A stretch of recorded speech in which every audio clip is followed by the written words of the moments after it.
Recorders are all going? Very good.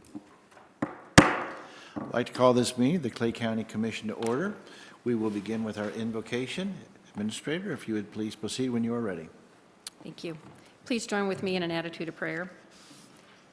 Heavenly Father, we give thanks today for having a warm place to meet and to conduct our business. We ask that you watch over our many sister communities that have been impacted with the extreme cold and so much snow. We ask that you come and be with us, inspire us, and give us guidance as we meet today. May we listen carefully and speak with kindness and clarity. In his name, amen. Amen. Please stand for the pledge.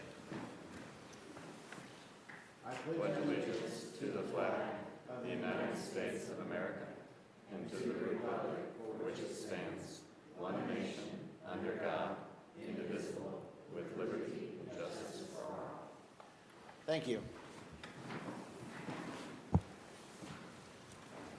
Please call the roll. Commissioner Melfi. Here. Commissioner Carpenter. Here. Commissioner Thompson. Here. That brings us to approval of the agenda. Is there a motion related to approval of today's agenda? I'll make a motion to approve the agenda as printed. Motion's been made for the approval of today's agenda.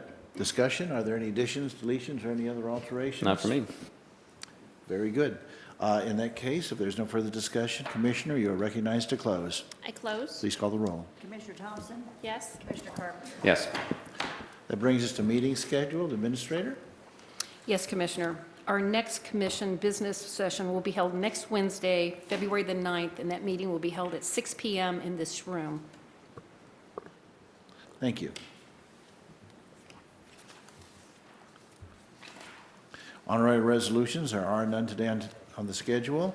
There are no discussion items listed. There are no public hearings listed today, and there is no consent agenda for us to consider. That brings us to our regular agenda items. First is 2022-46. Administrator? 2022-46 is a request from one of our citizens, Denise and Paula Rich, for requests for waiver of fees, interest, and penalties on their taxes. And the applicants are here. Great. Is there, if the applicants would like to speak, or would the collector like to address this first? I think it might be better to have the applicants go ahead and speak first if they're here and if they would care to speak. And by the way, as they make their way up, anyone who is going to be commenting at today's meeting, make sure that the caller on the microphone is green. There's a button that you can push. Please identify yourselves for our audio recordings and try to speak clearly into the microphone so that we can hear what you have to say. With that, please proceed. Hi, I'm Paula Rich. This is my husband, Dennis Rich. We are here. Just a little louder, please. I'm Paula Rich, and this There you is go. Dennis Rich, and we're here to ask for a request for a waiver of fees and interest that we accrued because our tax check must have been lost when it arrived at this facility. It was sent along with our property tax. Our real estate tax is what we're looking at right now. And property tax was cashed. Real estate tax, which we were really diligent about watching our bank account to see when that came out. We just saw it didn't come out, so I think Dennis called and found out that you guys did not receive our check somehow, and so therefore you have charged us $400 and something in fees and interest, and we're just here to try to get that waived because we did our part and sent it in. You guys cashed the property tax, but did not cash, the other one did not get cashed. I'll go ahead and start with questions. The amount, $408.89, is that, have you already paid that, so you're looking for a refund, or are you looking, okay. I thought that was the case, but I wanted to verify. Okay. And my understanding is the checks that you wrote, and you're kind enough to provide us with some information, it looks as though the numbers are consecutive. Yes. And I'm no handwriting expert, but just judging from what I see, it looks as though, I mean, I think we've all done that. You sit down and write a bunch of checks, and there's a certain consistency that... Yeah, they were mailed. They were mailed both in the same envelope. Oh, go ahead and speak more into the mic, please. They were both mailed in the same envelope, delivered at Right. the same time, so Right. unfortunately, one got thrown away while the other one probably, got cashed. Okay. Do the other commissioners have any questions or comments? I do not. Commissioner Thompson, do you have any questions or comments? Yeah, I was looking through, seeing if I could find it, but I'll just go ahead and ask. When did you guys realize that the check didn't come out? I guess it was around, I would say about the 1st of January, 1st of January? because I saw the other one was cashed and to our account on December 28th for the property tax, I should say. Oh, would you go ahead and identify yourself also, please? I neglected to. Yeah, my name is Dennis Rich. Thank you. Sorry. Any other questions, Commissioner? Not at the moment, thank you. Okay. Also, it's my understanding, and correct me if I'm wrong, that you've not had any delinquencies up to this point. Is that, am I right on that? That is correct. Okay. By the way, I should have mentioned this at the top of the meeting. The way that we proceed at our meetings is this is essentially a first read. So we will hear we will hear this resolution, and the decision we make at this time is going to be to put it either on consent or regular agenda for next meeting. So we hear every resolution twice. Regular is for those items that either have controversy or involve the payment of monies out of the county treasury. And then consent would be those that do not have those two aspects, but we can bundle them together and pass them as a group. So that's just kind of want to let you know what the procedure was. And we will be hearing this for final disposal next week, and then make our decision then. Just kind of give you guys a timeline on what you can expect. Okay. Any other questions from any other commissioners or comments? No? All right. Is there anyone else who would like to comment on this issue? Seeing none. Since this does involve payments out of the treasury, then it should go on regular agenda for next week. I think you guys got the information about our next meeting being next Wednesday, 6 p.m. Okay. Yep. Thank you very much. you. And it's okay for Dennis to show up alone to that meeting, because I will be at work that day. I think so. I don't think there'd be a problem. By the way, also, if you want to, if you have anything else that you would like to comment on, or anything that you'd like to submit to us, if you could contact the administrator, she will make sure that all commissioners get any materials that you would like to submit in addition to what we already have. Okay. Okay. Thank you very much. So, Commissioner, are we staying on this item, or are we about to move on to the next item? I'm sorry, say again? Are we staying on this item for discussion, or are we going to move on? Because I do have some questions I don't have questions of. Oh, yeah, go ahead. No, we've not moved on, because I told them what I told them what the procedure was, but no, we've not yet discussed as to whether or not to put on regular or consent. Please go ahead. Oh, fair enough. No, my discussion is just around, I know we've had an item similar to this in the past. My question is simply around what actual legal recourse or remedies or options we have here in terms of addressing the situation. And so that would be for folks from the collector's office or from council in terms of giving us some sense of whether or not we have the option of refunding here. You do. Kevin Graham, County Attorney.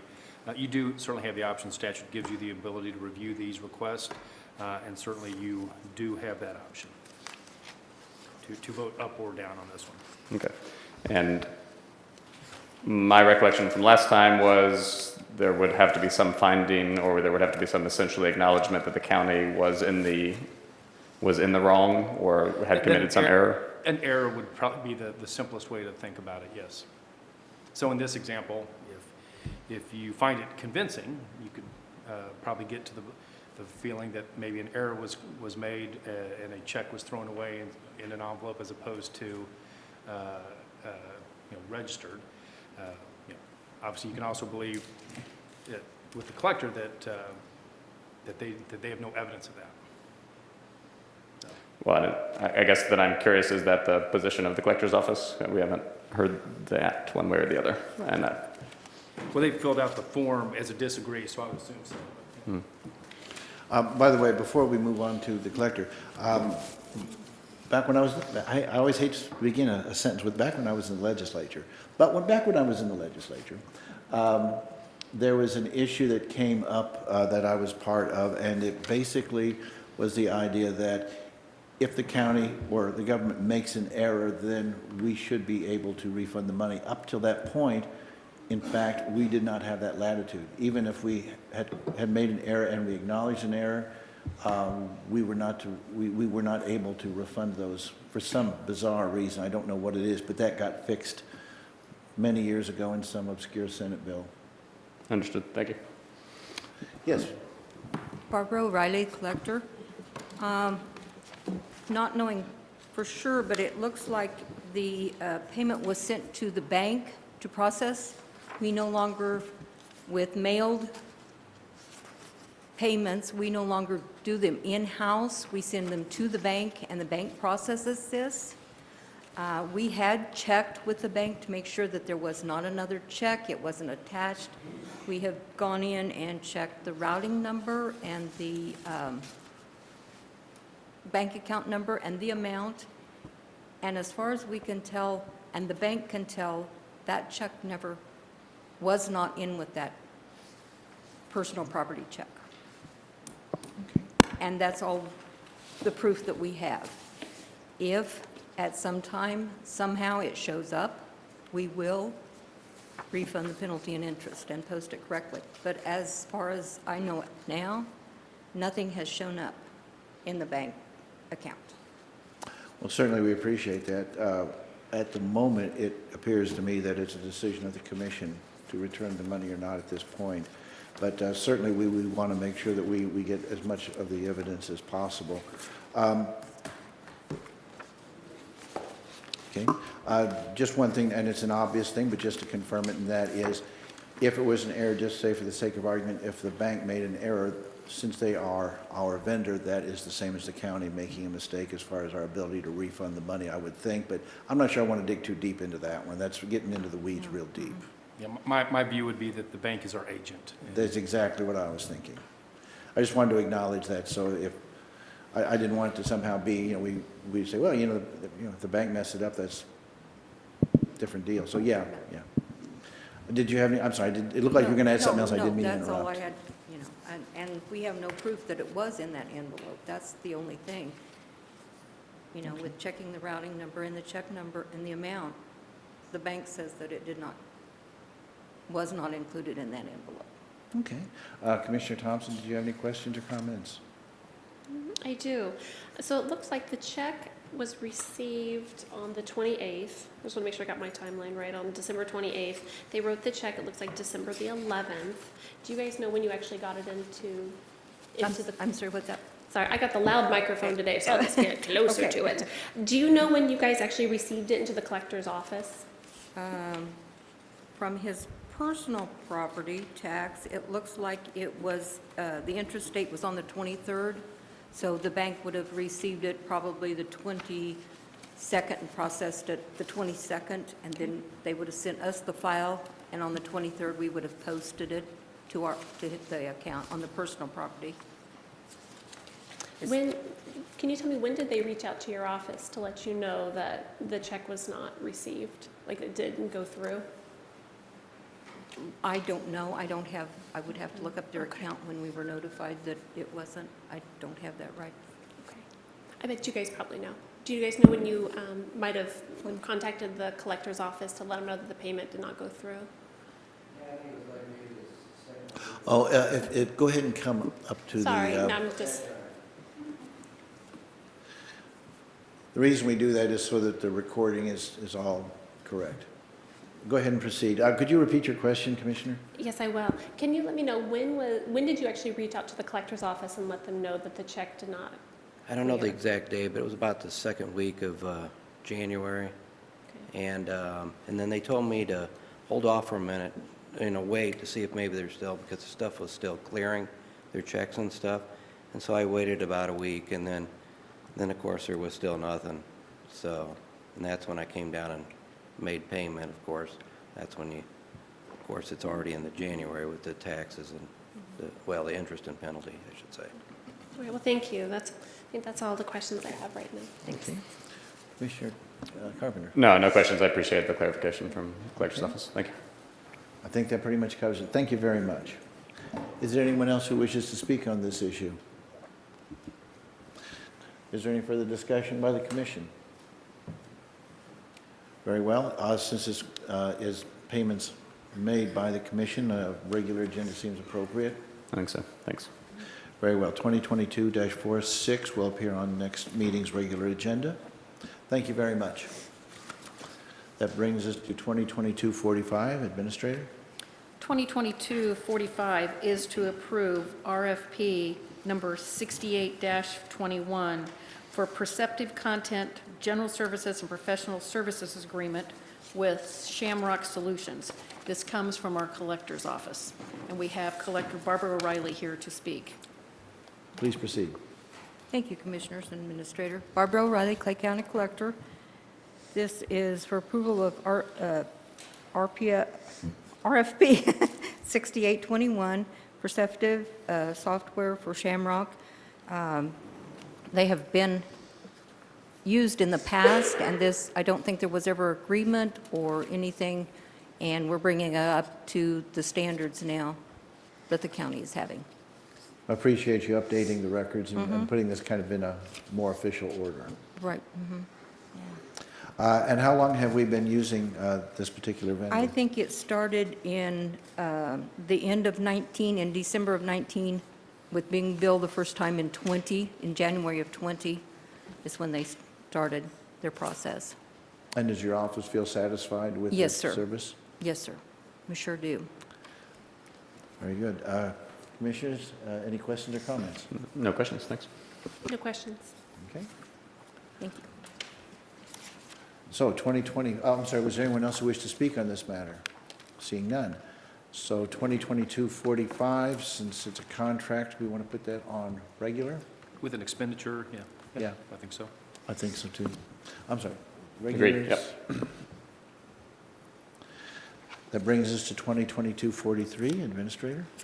2022-43 is to approve RFP number 86-21. It's a term and supply agreement for maintenance, and heavily this applies to our detention kitchen equipment. And we have Building Services Manager Melanie Watt here to speak. Please proceed. Good afternoon, Melanie Watt, Building Services Manager. We are seeking approval for a term and supply agreement for appliance maintenance that covers the appliances in our detention facility and Children's Justice Center kitchen facility. Okay.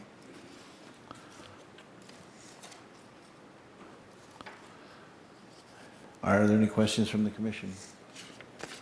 No questions. Okay.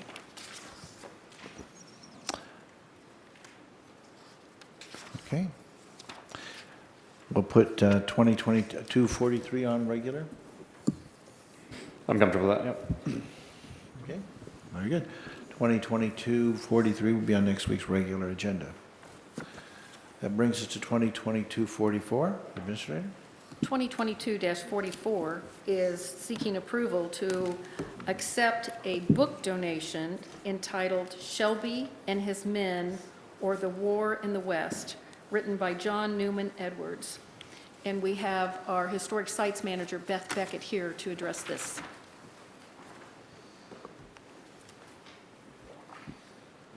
Elizabeth Beckett, Historic Sites Manager. Ken Jackson was a local resident, and he recently donated this book, Shelby and His Men, to our collection, which is very nice. It actually has John Newman Edwards' signature inside the front cover. Wow. So it's a nice addition to our collection at the James Farm. This sounds like a very nice addition to the to what we have to available to the public to look at. Yes. Are there any questions, No questions. comments? No, just that it sounds like a fantastic gift, and glad the county is able to receive that and preserve it for history. Thanks. You're welcome. Thank you. We've been very fortunate with gifts to the museum. And of course, attached to this is a letter of thanks so that we can make sure that we properly acknowledge the generosity. 2022-44, next week's consent. Agree. I will say this is a fantastic beard, I will say that. On the second to last page. I'm very jealous. 2022-44 will be on next week's consent agenda. That brings us to 2022-47, Administrator. 2022-47 is a request for a transfer within a fund, and our auditor, Victor Hurlbert, is here to speak. Please proceed. Yes, Victor Hurlbert, Clay County Auditor. Before you with 2020-47 is a resolution to transfer within a fund, and it deals with the American Rescue Plan Act. Essentially, the purpose of this should be on the second page of the resolution as well, to give you kind of an understanding of where the numbers came from. But in general, it's to essentially sweep all the unobligated money in our first tranche from the American Rescue Plan Act, from the other eligible use accounts that we've already identified when we initially split this three ways, so those being infrastructure and economic recovery, to the COVID response account. And so it's $4.4 million from the infrastructure account to COVID response, and $4.1 million from economic recovery to COVID response. And the reason being, we have, as the Commission is aware, a number of external applications dealing with medical-related requests, and those would fall under the COVID response eligibility category. So in order for us to even be able to consider those in the first place, we would need to have enough budget to do it. So that's essentially what this is for the first tranche. And again, the second page basically gives you an outlining of all of our obligations and how that was derived. We're essentially moving around 8.5 million, and it would take the COVID response unobligated balance up to $9,832,167.77 of the first tranche to be able to consider from now until when we receive that in May. So essentially, that's what this is. I'm happy to answer any questions. I think you really pretty much covered. I was going to ask what our balance left on the first tranche was, which you certainly covered. So really what we're doing is we're just scooping all the money into one account so that we can make those expenditures for the medical-related expenses that we would be, applications, I should say, that would be coming our way. That's correct. Yep, that would be the purpose of this. Yep. Okay. Commissioner Thompson, do you have any questions or comments? I don't. You did a good job. Thanks. Commissioner Carpenter? No, just thanks to the auditor. I think clearly as we continue over the next year or so, and as we get the second influx of funds, we're going to have to revisit this exact item several times, is my assumption, and appreciate keeping the funds balanced. So thanks. Yes, thank you for, like I say, managing these funds in such a responsible way. We certainly appreciate the hard work of you and your office. With that, 2022-47 is just moving money through accounts, so I think consent agenda. Agree. Very good. 2022-47 will go on next week's consent agenda. That brings us to 2022-48, Administrator. 2022-48 is a request to approve ARPA funding to the City of Excelsior Springs for 2 stormwater-related projects. And we, again, still have our auditor, Victor Hurlbert, here to address this issue. Please proceed. Yes, Victor Hurlbert again, Clay County Auditor. So Resolution 2022-48 is an American Rescue Plan application that we received from the City of Excelsior Springs. The request before you is a total of an obligation encumbrance of $850,000 maximum, not to exceed. It would be from our infrastructure account, and that is included with the previous item we just addressed. But essentially, it involves 2 projects combined into one resolution here. But the first one came in on January 11th. We included the second one that came from January 21st because it's the same party. But essentially, the first one from the 11th was the Stormwater at Community Center at Century Park project. The county determined its eligibility under the final rule of the American Rescue Plan Act, being that it's an eligible project in two parts, really, under the final rule. It's eligible under the Clean Water State Revolving Fund. All those projects that are eligible in that act are also eligible with the final rule. And the final rule even clarified about stormwater projects in general as being eligible. So I outlined that from pages 427 and 276 to 277. Essentially what this project is, and after I give my opening remarks here, we do have the city here to give more explanation. But in high level, it's essentially just to do exactly what that eligibility is to recapture stormwater. And they have essentially that issue in that area from their community center and other residents and businesses. And so this provides that by essentially dredging a pond to capture that stormwater is essentially an overview of the project. The second one for $350,000, the first one was $500,000.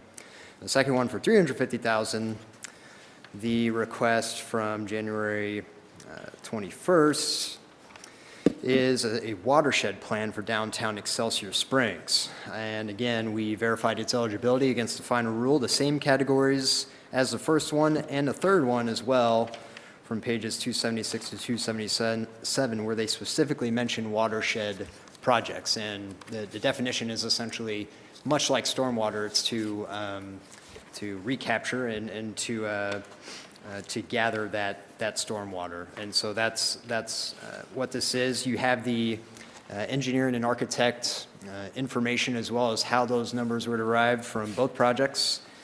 We additionally asked the city, as we do with any city who's making a rescue plan request, what they've done with their own rescue plan money. And on the last page, it shows how they have obligated their entire award.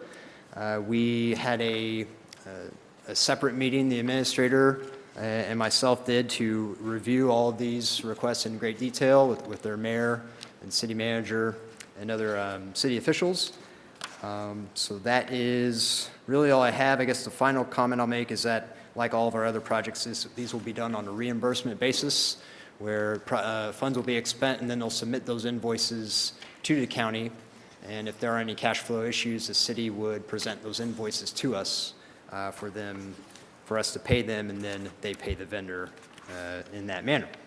So that's really all I have from my part. Like I said, we do have the city manager here, Molly McGovern, for any additional comment and more in-depth explanation about these projects. But otherwise, I'll happy to answer any of your questions first. Let's go ahead and do it this way. If we have any questions on the overall package for the auditor, let's go ahead and do those now. And then when we bring up the representatives from the city, the applicants, then it seems reasonable to me to take up one project and then take up the other, just to keep some clarity to the situation. So does anybody have any questions of the auditor? I don't, thank you. No questions to the auditor, no. Thank you very much. If the applicant would like to come forward, and like I said, I think it's going to be a little bit easier for us if we hear the first request and go through that in whatever detail is necessary, and then we will go to the second one. So we'll be starting with the $500,000 request. Okay, thank you. Molly McGovern, City Manager of Excelsior Springs, and I have other parties here too if I need to go deeper to answer a question. The first request is to address stormwater at the community center. So when the community center was initially constructed about 6 or 7 years ago, the storm drainage for that facility was located on the south side of the building. That is where we would like to expand our operation to include an aquatics facility. We were able to refinance our bonds for the community center to include the funding for aquatics. So as we've been working with our committees to consider the concepts for what might we build to address the community's wishes, we found that it would be more efficient to locate the stormwater across the street, south of the building, in the park. The park already contains what had been a pond, and we could better utilize the land on the site with the community center if we move the storm drainage off-site. So the other thing that this does for us, it actually solves two issues. It provides for the drainage for the community center, but it also, in our desire, lessens the impact of flooding downstream. So the water that comes from the pond adds to waterways that make their way through the community on the west side of town to an area in Crescent Lake. So if we have less water flowing at the time it's raining, we're in hopes that the flooding impacts will be less. The largest cost for this project is actually the dredging of the pond, which would allow for 4 feet of capacity in the pond itself. We acquired the property and made it a park, I'm going to say 10 years ago, and it had always been a farm pond. It satisfied some need for drainage. It has never been improved. This would be the first time we would actually make some improvements for its purpose. And anything else, I can call upon the folks in the room too. I just wanted to get some clarification. So the $500,000, is that just for the water mitigation, or does that go into the construction of the pool? No, it's entirely about the storm drainage. Our architect has provided their cost estimate, and it provides for building up, I think it's building up the back part of the dam, so that will have more capacity, as well as dredging the pond. The estimate for the work on the dam was about $30,000, and the dredging the pond was the larger expense.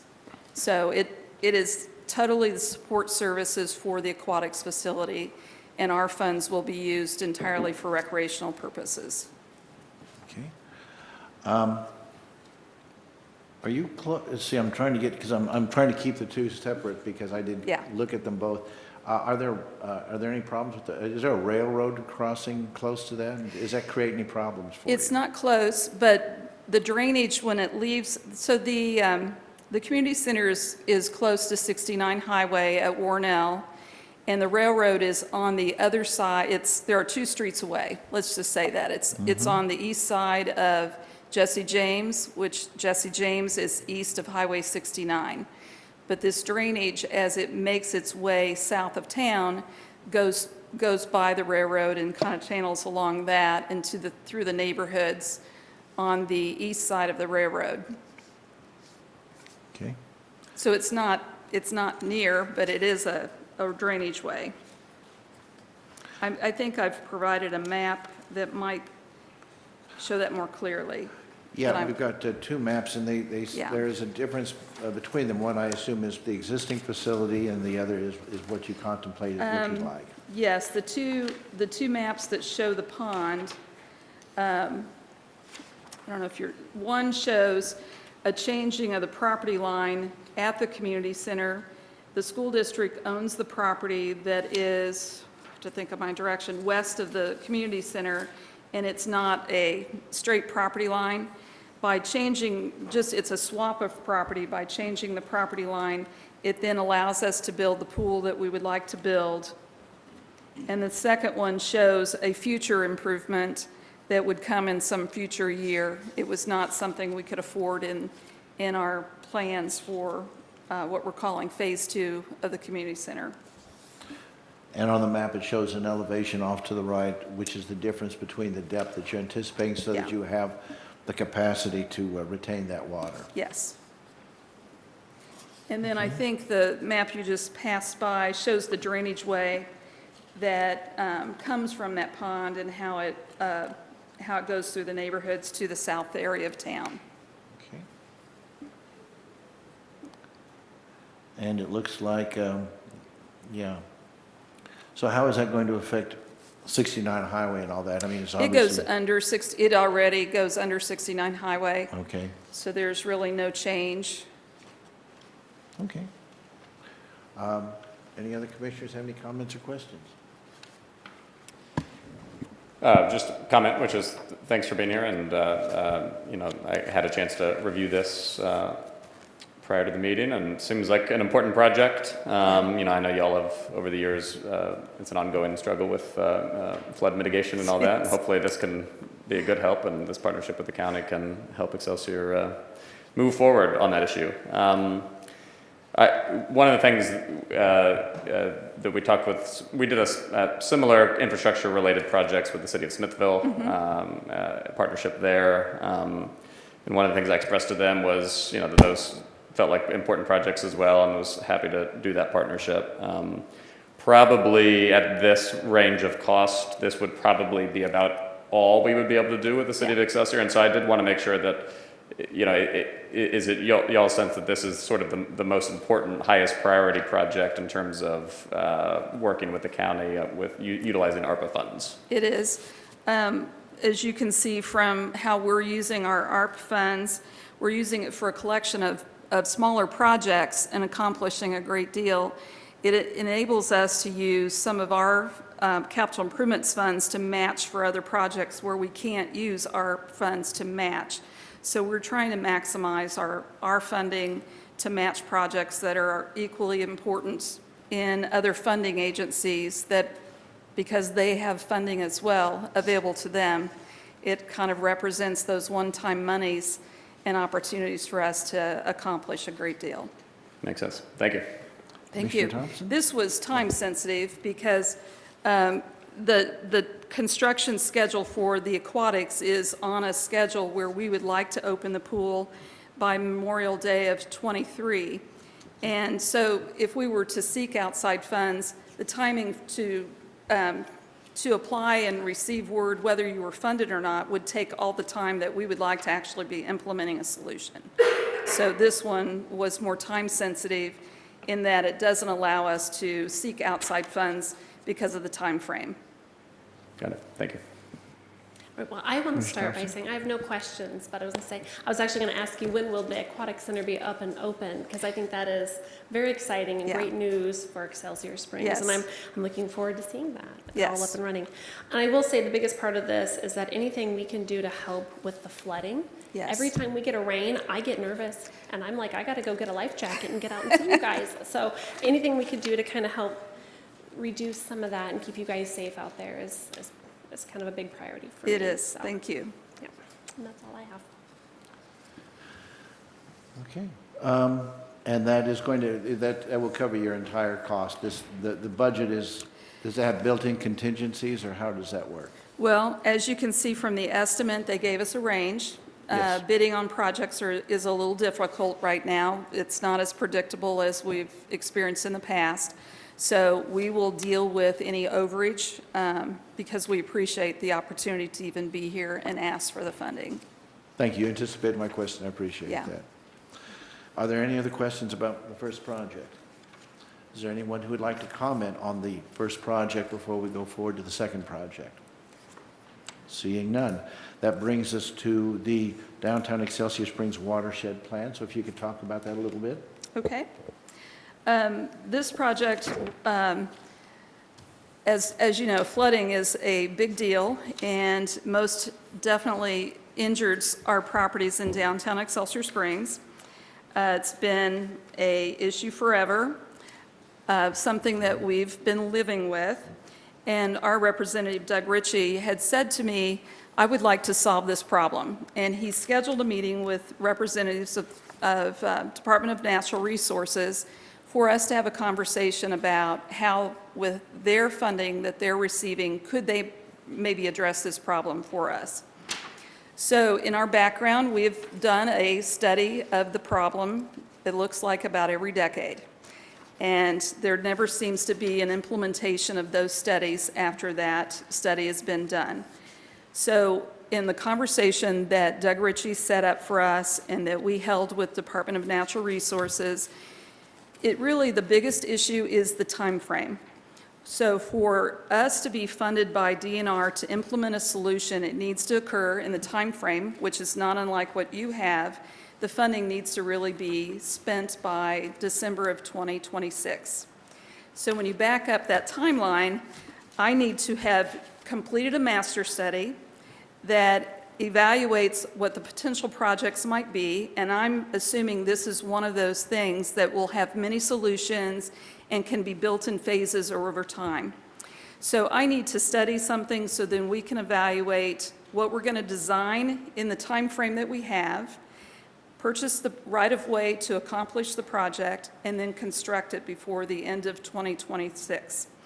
So this is also time-sensitive, feeling like this was my quickest way to get the master study underway, which will take much of this year. If we start now, we'll be doing a master study, which is largely including citizen engagement. As we know, projects are better if you involve your community in talking about the problems and solutions. So that's largely what we'd like to spend this year.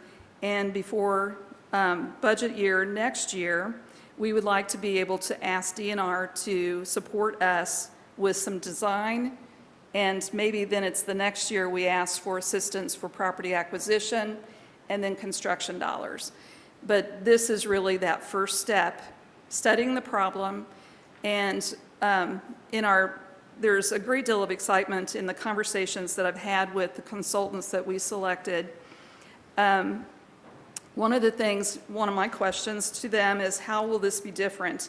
I don't want to study the problem again and then set the plan on the shelf. You know, I'd rather spend this year doing something else if we're not going to implement. And the excitement here is that they are going to look at building a 2D model where you can actually model the solutions that you select and how those might impact the property in the floodplain. So that allows us to select different varieties of projects. And the other piece of that is, when I imagine these projects, largely the work will occur outside our city limits. So I'm going to need partnerships with Ray County and Clay County, because there'll be issues involved with property owners that I can't go this alone. I need that partnership. So that part is not about money.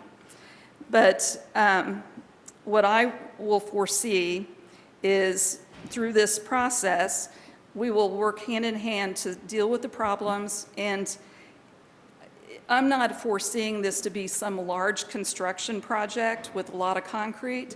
I'm in hopes that we're going to develop something that is a green project that will actually be something someone wants to live nearby. It will be an amenity. That's one of our goals. So that's what we hope to accomplish this year. And again, this is just time sensitive only in that we're in hopes to get in front of funding agencies in the next year for implementation. Well, certainly when you go before a funding agency, the idea of having multiple jurisdictional participation helps a lot. I did a little research, and obviously there was a flood this past June of 2015, July of 2007, in which unfortunately a young lady lost her life. Yes. It goes all the way back. I didn't go back any further than 1965. I figured I needed to be an adult before I could really make that work in my own mind. I can't even imagine what the what the dollar figure for the damage, so much less, like I say, the tragic loss of life. Yes. So it seems to me like this is not just something that is going to be good from that point of view, but also something that will in fact pay dividends for the non-damage that will be caused. A couple of the other things that occur to me, one is that this is certainly going to enhance the ability to bring in development, whether commercial or residential. It's certainly going to have an impact at some degree on flood insurance, that sort of thing. So I mean, there's a lot of pluses. And tourism, not to put a fine point onto it, after all, last year's festival was canceled in response to the flooding. Most notably, the damage in our most notable buildings, let me say that, occurs when it floods to the Elms Hotel and the Hall of Waters. And the Elms Hotel is rebuilding their spa right now from that damage. And the other thing that isn't as well known is some of our small business owners who own buildings in downtown, the foundation of their buildings also is the wall to the river in some cases. And a small business owner doesn't have the ability to make the large improvements that say the Elms Hotel is capable of doing. So I'm in hopes that this provides a solution to a property owner that might be a small business owner, and it's just beyond their capacity. Like you said, economic development, we would like to attract these business owners, property owners in downtown to support the activity that's been growing. Well, one of the other things that you'd mentioned, and that is it's not just the dollar figure and the loss. You mentioned two structures, the Elms and the Hall of Waters, both of which are far from the only historic structures that are affected, and that it's also a matter of preserving our history. Yes. So I think that's something that's very important. Something I noticed when I was looking at a map of the water table, and you pointed that out, and that is a good portion of it is in Ray County. It is. What is the nature of the partnership you'd like to pursue with Ray County? I have an appointment with Ray County that will be next week. I'm asking them to partner with us as well. My request is not financial, because they don't have the capacity to finance any part of the project, but I need the same partnership because things might occur in Ray County. What I guess the answer that you're seeking is how would this project work with it being on the edge of two counties? And the area that I would like to benefit is entirely located in Clay County. So the beneficiaries are all Clay Countyans. The problem is not unlike any neighborhood. If you were to ask someone on top of the hill to contribute to the cost of a project, they feel like they're not flooded. They're doing just fine. And so it's really about the beneficiaries who are all entirely in our downtown and in Clay County. Well, and you hit on one of the issues that I was going to ask about, and that is that it looks to me like we are contemplating spending Clay County money in Ray County, which I understand that, but I also understood that the areas that are affected in Ray County have no effect on them that I'm aware of. Just looking at the way, it looks like it runs just straight across the county line to me. Yeah. So, I mean, yeah, I can see where even if they were able to put financial in there, it would be certainly difficult. Hopefully they could help with right-of-way acquisition, that sort of thing. Is that what Yeah. you're looking for? I'm hoping for the same kind of things, like if we're having a public meeting in an area that might be improved, that it is located in either Clay or Ray, and that it's not just Excelsior Springs at the table asking for Clay Countyans or Ray Countyans to agree to a project. I just feel like I need that support since I would not be in my city limits talking to a property owner. So it's the non-monetary support that I think will be important. I'm in hopes that either county or both counties will be at the table when we have citizen engagement. So we are building something that is equally as important to you all. I don't want to create property owner issues that you're going to have to solve. So that's why I think that if we agree to partner and be equally cognizant of the issues that we cause as property owners, that we can have a successful project. And I assume you'll be also reaching out to Mark and a lot of the other local entities, as well as DNR. I think you'd mentioned you'd been in Yes. contact with Representative Ritchie on trying to get Yes. them involved, as well as conservation, I think. I've talked to Mark just in terms of there are a lot of agencies that are involved in flooding issues or issues that involve water. And I wanted to make sure that we were selecting the right agencies for these conversations, as opposed to if, say, Soil Service, the Corps of Engineers was the logical choice and I was just going the wrong path. I wanted to make sure that we were going the right direction. So in my conversations with Tom Jacobs, with Mark, he assured me that he felt like DNR was the right agency for us to go forward with the implementation, the design, and so on. So I felt comfortable with that, and yes, I would be including Mark in the conversation. Okay. One other thing, just to fold back a little bit, the idea of putting the money into Ray County, and it occurs to me as I look at the map, a lot of that water is coming from their side of the equation. So Yeah. there's no there's no real way around it. If we confined our expenditures to just in Clay County, I we couldn't would really not fix solve the it. problem. Wouldn't solve the No. problem.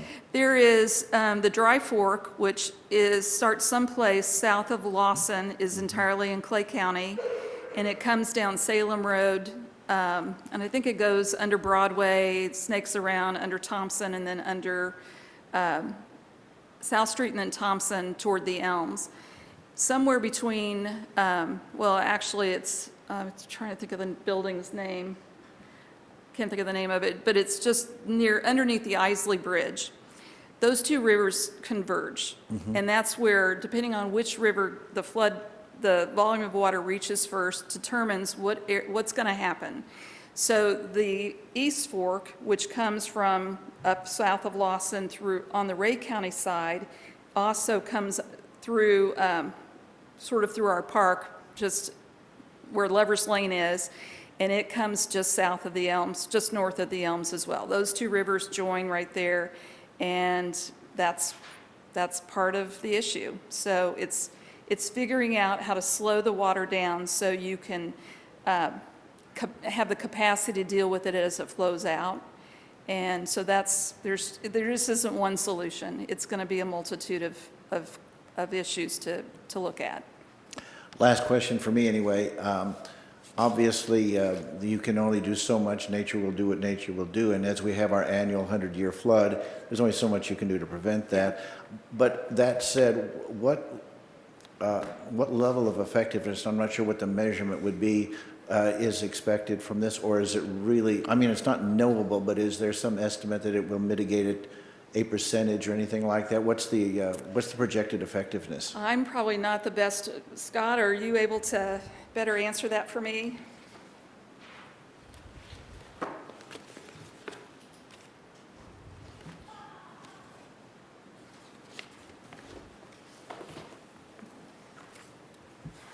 Good afternoon. My name is Scott Schulte. I'm a senior environmental planner with Vireo in Kansas City, Missouri, and we're the consultants assisting with this project. Well, the short answer is, I think you're absolutely right, Commissioner. We don't want to say that we can solve the problem because it's a range of problems, a range of storms and conditions. We won't know exactly how effective we can be until we actually get into it and do the study. But what we would strive to do would be to reduce the frequency and the severity of the flood events, across the board. And then we'd hope that locations that are having the most serious impacts, that we can really, really improve their situation. So, depending on where properties are, we might be able to remove some of them from the floodplain entirely. Others, we might be able to reduce the flooding, and really, we're hoping to stretch out that frequency so that it's not the 100-year flood every year, but that they actually have long periods of time and less severe floods to deal with. So it becomes a manageable risk over time and a reduced risk, if that makes sense. Certainly it's a matter of mitigation, not resolution. Absolutely, absolutely. Yeah, you said Mother Nature is going to do what Mother Nature does. We're dealing with the development patterns from a century ago. But at this time, we know how to go back and put back a lot of the good natural features, whether it's improving the floodways, whether it's adding vegetation back, creating space for the water to go safely rather than going into buildings and foundations. And so those are the type of natural solutions that we're looking at. And of course, it's going to be an ongoing issue we're just always going to have to deal with. With that, questions from the commission. Commissioner Carpenter. No questions, thank you. Commissioner Thompson. No questions, but I will say this is real quick, that this is another one of those projects that I would love to see go forward, as it not only handles some of the flooding you guys have, which has been an ongoing concern, but with infrastructure and new development and helping our small business owners. But I love the aspect where you're going to be able to actually have partner with these surrounding counties. And we've been really good about trying to keep that going, especially with our first year here. So I'd love to see that continue in 22, where we reach out to our communities and we can help you guys out and get away from some of the stuff of the past. So, Anything further? Is there anyone else who would wish to comment on this issue?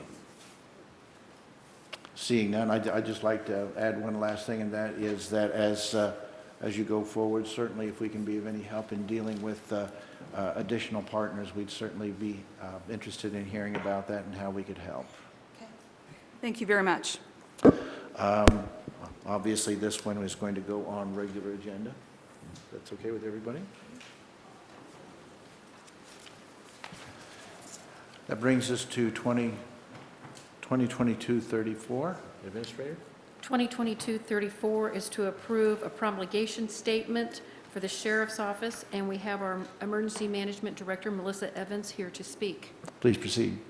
Good afternoon. Melissa Evans, Director of Emergency Management for Clay County. I have before you the LEOP. It has been finally made digital.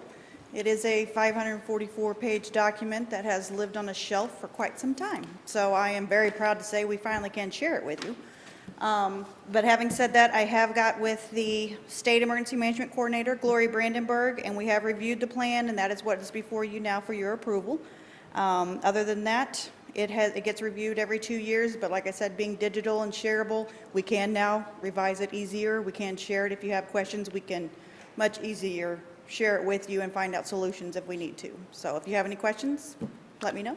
Are there any questions or comments? No questions. Very well. Anyone else care to comment on this issue? Seeing none. I think we're okay on consent with this. What do you think, Counselor? I think you can, if that's your preference. Is the consent good with everybody? Works for me, thanks. Very well. 2022-34 will appear on next week's consent agenda. That brings us to 2022-36. Administrator? 2022-36 is to approve an equitable sharing agreement and an annual certification between the Sheriff's Office. We have Captain Amy Agadarian that is going to be speaking on this, and she is going to need to call in today, so we'll give it. Is she with us? Captain Agadarian, can you hear us?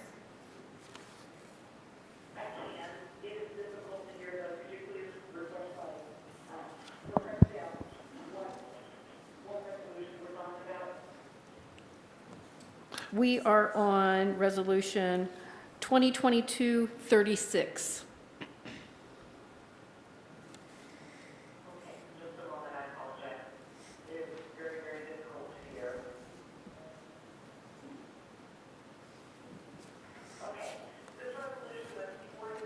Pardon me. Captain Amy, that's there.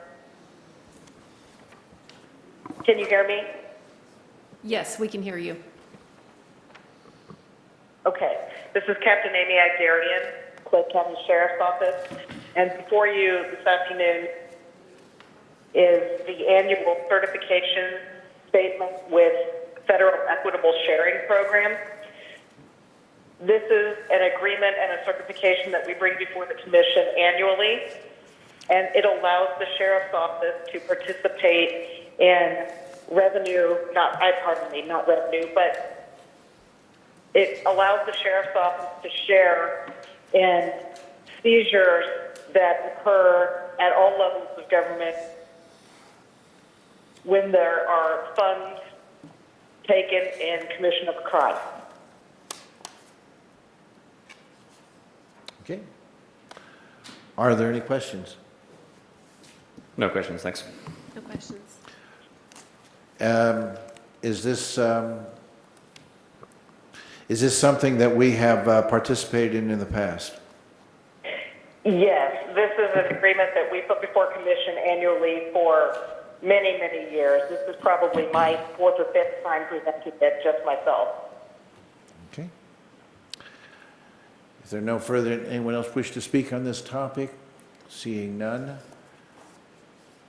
Are we good with consent on that since it's an agreement? I am. Works for me, thanks. All right, 2022-36 will go on next week's consent agenda. That brings us to 2022-35. 2022-35 is to approve an agreement between the City of Gladstone and Clay County. And again, we have Captain Amy Agadarian on the line to speak. Please proceed. Captain Amy Agdarian, Clay County Sheriff's Office. This request before you this afternoon is an agreement between the Clay County Sheriff's Office and Gladstone Public Safety, specifically the City of Gladstone. The Sheriff's Office is in need of a vehicle for, addition to our fleet for the transport of inmates. The City of Gladstone is in possession of a 2016 Ford Transit van that it no longer has any use for, and would like to sell that vehicle to the Sheriff's Office for a sum of $30,000. In lieu of payment directly to the city of Gladstone, we would like to extend that $30,000 as a credit towards the cost of municipal housing for inmates in the Clay County Detention Center. Okay. Is it pretty much ready to go, or will it need to be retrofitted? Obviously, the transportation of detainees is a dangerous mission. Yes, this vehicle does not need to be retrofitted. It is ready to go. Very good. Are there any questions of Captain Guerrieri? No questions, thank you. No questions, thank you. Okay, thank you. Any comments from the audience? Seeing none. I think, although it doesn't, it's not the actual expenditure of money, but it is, of course, sort of a cost in credit. I think maybe regular agenda, since it's pretty much an in-trade thing. Any thoughts one way or the other? I mean, I don't have a problem necessarily with going to consent, but it just seems a little bit more cautious. Regular sounds fine to me, thanks. That's fine. Okay. 2022-35 will go on next week's regular agenda. Next, we have some items that are grouped together. That would be 2022-37, 38, and 39. Administrator? Yes, Commissioner, and actually, those continue on to the next page. So Oh, okay. 2022-37, 2022-38, 2022-39, 2022-40, and 2022-41 are all patrol agreements between the City of Avondale, the Village of Birmingham, the Village of Glenair, the City of Holt, the City of Missouri City. And we have Captain Amy Agadarian here to speak. Please proceed. Captain Amy Agdarian, Clay County Sheriff's Office. These agreements before you this afternoon are agreements for patrol services by the Clay County Sheriff's Office to each of those municipalities. Each of those municipalities requires law enforcement services, and it's unable to provide them, and has partnered with the Sheriff's Office for several years to provide those services. In the past, we have had agreements with each of these municipalities. Before you are the most recent agreements to bring everybody up to speed and to keep them current. Thank you. Are these are all continuations, as you say, of existing agreements? Are there any changes from the previous years, or are they substantially the same as they have been in previous years?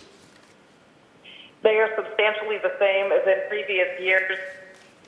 And I don't have them right in front of me, but we did bring the hourly rate for services of our deputies up to, I believe, $35 an hour. Yes. That's right. Okay. Are there any questions? No questions. Okay. Seeing none, since this is, I think this will work on consent. There's just no expenditure to the county. Exactly. Are we good with consent? I'm good with consent, thanks. I'm fine with that. Very well. The items listed will be on consent for next week. That brings us to our final item, 2022-42. Administrator? 2022-42 is from the Sheriff's Office to approve a sole source vendor, BRINC drones for the Lamar S tactical drone. And again, Captain Amy Agadarian will here to speak on it. Please proceed. Captain Amy Agdarian, Clay County Sheriff's Office. Before I wrap up today, I would like to thank the Commission for bearing with me as I call them. This request is for a sole source vendor status for BRINC drone. The lemur drone that we are specifically looking to purchase is the only drone of its kind that is built with a ruggedized shell that will allow for capability to send a drone into a building to assist our special tactics team without sending in personnel to potentially dangerous situations. The drone will allow for entry into vehicles, or I'm sorry, not vehicles, buildings. It will also allow for a cell phone component so that our negotiators can make contact with people inside the building without having to have a person go in. They also have, this drone has the capability to work outside, but primarily we are looking to source it for inside structures to assist our special tactics team. Okay. Yeah, I think you explained the reason for the sole source because it is a fairly specialized product. Are there any questions from the commission? No question, just a comment. Thank you to Captain Negdarian for the presentations today, and sounds like a good thing to move forward with. Thank you.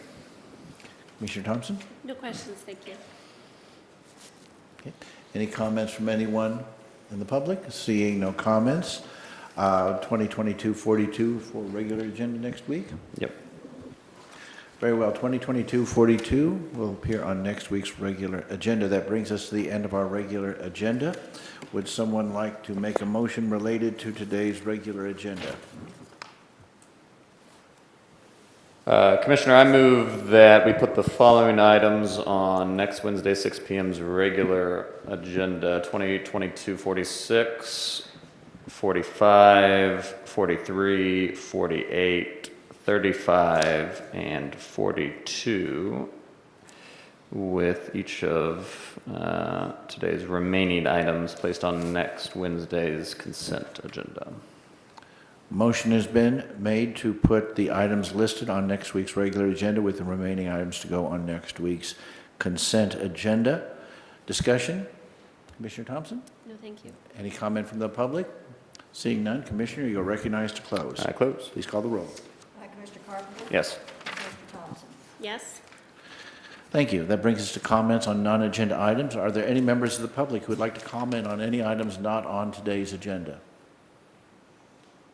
Seeing none. Are there any office holders who would like to comment on any items not on today's agenda? Seeing none. Are there any agencies who would like to make any comments about items not on today's agenda? Seeing none. That brings us to comments from the county administrator. No comments today, thank you. Comments from the commissioners. Commissioner Thompson? No comments today, thank you. Commissioner Carpenter? No, thanks. The only comment I would like to make is to commend our road crews and everyone else involved in getting through the snow event we had this week. Happily, it was not as bad as it could have been, but certainly we appreciate the hard work of those who are out there on the roads making sure that they are cleared and passable and safe for our citizens. That brings us to approval of minutes of previous sessions. We seem to have 6 sets of minutes. Would anyone, is there a motion related to the approval of minutes of previous sessions? Commissioner, I'll make a motion to approve the 6 sets of previous minutes. Very well. I'm gonna make it easy. Motion's been made for the approval of the minutes of Wednesday, December 8, 2021, 1:30 p.m., Wednesday, December 8, 2021, 2 p.m., Wednesday, December 15, 2021, 6 p.m., Wednesday, December 22, 2021, 11:30 a.m., Tuesday, January 4, 2022, 9:45 a.m., and Wednesday, January 5, 2022, 8:45 a.m. Discussion. No discussion, thanks. I just want to let the public that is watching and anyone here present understand that we do get these minutes in advance and they have been reviewed already, so it makes this process a little bit quicker than it might appear to be. With that, Commissioner Thompson, if there's no further comment, you are recognized to close. I close? Please call the roll. Commissioner Thompson? Yes? And Commissioner Carpenter? Yes. Very good. Written reports. Are there any written reports to present to the commission? There's there's one. I think you have, I believe you have it in front of you. It's the January 2022 month report on fees and revenue taken in by the county clerk's office. Very good. And all commissioners have received that report, I take it? Very good.